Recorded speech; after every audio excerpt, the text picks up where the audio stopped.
When tapping with emotional freedom techniques, make sure that you are tapping on the authentic emotion.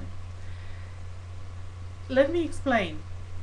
Let's say a child named Sarah had an unmet need to which she responded with anger.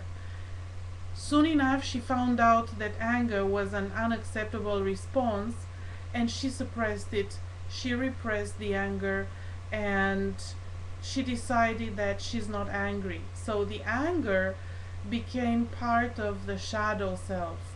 It became a split off part of her psyche under the radar of her conscious mind.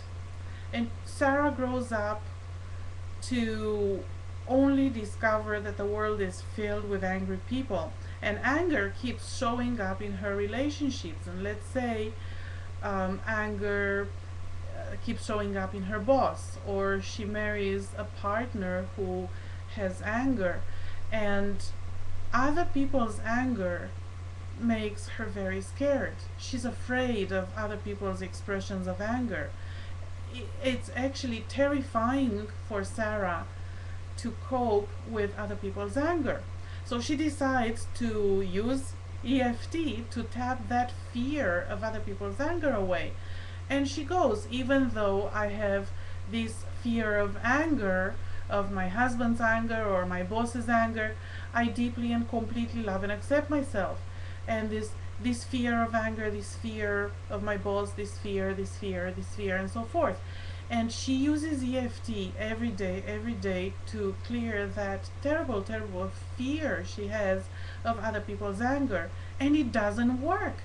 And the reason it doesn't work is because the fear is an inauthentic emotion. The real authentic emotion is anger.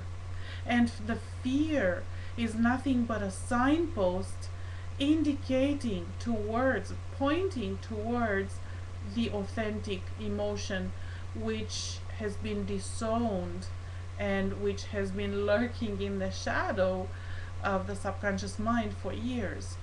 So the procedure that needs to be done is the shadow integration work.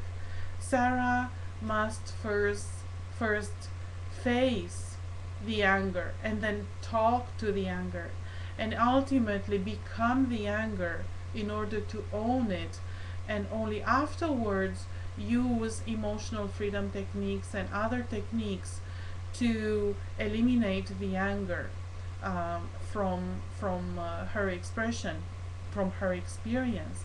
And the moment the anger is dealt with in this way, it ceases scaring her in other people. The shadow integration work is very important for one's psychological and spiritual development. Have fun working with it.